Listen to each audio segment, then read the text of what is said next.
ایک نوجوان لڑکا حضور کی بارگاہ میں حاضر ہوتا ہے، عرض کرتا ہے یا رسول اللہ صلی اللہ علیہ وسلم کھجوروں کا میرا ایک باغ ہے اور میں چاہتا ہوں کہ وہاں اس باغ کے ارد گرد ایک دیوار بناؤں، لیکن یا رسول اللہ صلی اللہ علیہ وسلم میرا ایک پڑوسی ہے، ہمسایہ ہے، اس کا درخت درمیان میں آ گیا ہے، اگر میں وہ دیوار بناتا ہوں تو اس کا درخت دیوار کے اندر آتا ہے اور دیوار ٹیڑھی ہو جائے گی، یا رسول اللہ صلی اللہ علیہ وسلم میں نے اس سے کہا ہے یہ درخت مجھے بیچ دو، وہ بیچتا بھی نہیں، میں نے پہلے کہا مجھے دے دو، اس نے کہا نہیں دوں گا، میں نے کہا بیچ دو، وہ بیچنے کے لیے بھی تیار نہیں ہے، یا رسول اللہ صلی اللہ علیہ وسلم میری مدد فرمائیے۔ اب وہ یتیم تھا، حضور کی بارگاہ میں حاضر ہوا، نبی کریم صلی اللہ علیہ وآلہ وسلم نے فرمایا اس پڑوسی کو بلاؤ، حضور کی بارگاہ میں حاضر ہوا، حضور نے فرمایا یہ درخت دے دو اس کو، اس نے کہا میں نہیں دیتا یا رسول اللہ صلی اللہ علیہ وسلم، وہ غصے میں تھا، بہت ناراض تھا کہ اس بچے نے حضور کی بارگاہ میں شکایت کیوں کر دی، حضور نے ارشاد فرمایا اس کی رقم لے لو، پیسے لے لو، یہ درخت بیچ دو، اس نے کہا میں بیچتا بھی نہیں ویسے بھی نہیں دیتا، حضور اکرم صلی اللہ علیہ وآلہ وسلم نے ارشاد فرمایا، مسند امام احمد بن حنبل کی روایت ہے، میرے آقا صلی اللہ علیہ وآلہ وسلم نے ارشاد فرمایا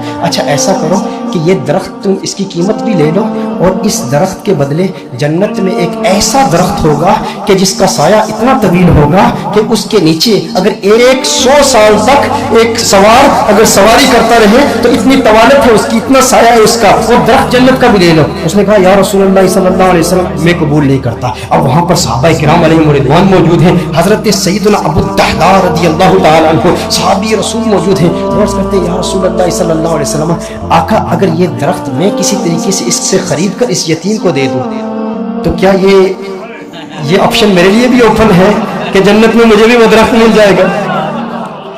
اگر یہ درخت اس کے پڑوسی سے میں خرید کر اس یتیم کو دے دوں، میں کہتا ہوں یتیم سے میرے آقا صلی اللہ علیہ وسلم کو کس قدر پیار ہے، میرے آقا صلی اللہ علیہ وسلم سے عرض کرتا ہے کہ اگر یہ کسی طریقہ سے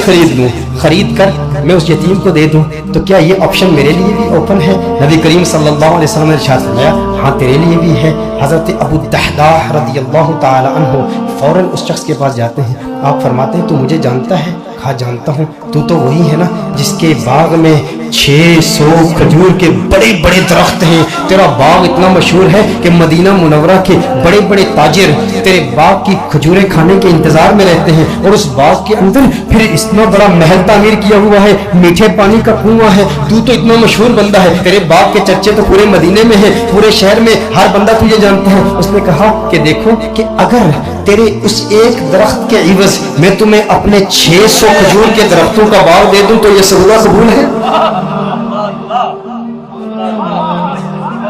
یہ سودا قبول ہے؟ وہ حیران ہو گیا، یہ کیسے ہو سکتا ہے؟ ایک درخت اور ادھر اتنا بڑا باغ۔ ابو الدحداء کیا بات کر رہے ہو، کیا واقعی یہ سودا کرنا چاہتے ہو؟ ابو الدحداء رضی اللہ تعالی عنہ نے فرمایا بالکل، وہ میرا پورا باغ تیرا 600 کھجور کے درخت ہیں، اس میں ایک بڑا ہی خوبصورت محل ہے اور اس کے گرد ایک بڑی نمایاں دیوار ہے جو مدینہ منورہ میں دور دور سے نظر آتی ہے، کہا وہ بھی تجھے دے دوں گا، وہ محل بھی تیرا، وہ ساری کھجوروں کے درخت بھی تیرے، وہ سارا باغ بھی تیرا، کس کے عوض؟ ایک درخت۔ کہا ٹھیک ہے، اور حضور کی گواہی میں یہ سودا ہوتا ہے۔ اب ابو الدحداء رضی اللہ تعالیٰ عنہ فوراً وہاں سے جاتے ہیں، اب ان کی جو زوجہ ہے وہ اس باغ کے اندر ہے، باہر سے آواز دیتے ہیں اپنی زوجہ کو، ہے ام دحداء ذرا باہر آؤ باہر آؤ، میں نے اس باغ کو بیچ دیا ہے۔ اب ام دحداء جانتی ہیں یہ بہت بڑا تاجر ہے، بہت بڑا بزنس مین ہے، خسارے کا سودا نہیں کرتا، کبھی خسارے کا سودا نہیں کرتا۔ ام دحداء نے کہا ہے ابو الدحداء کیسے سودا کیا ہے؟ کہا جنت کے ایک درخت کے عوض میں نے بیچا ہے۔ اب دیکھو میرے دوستوں،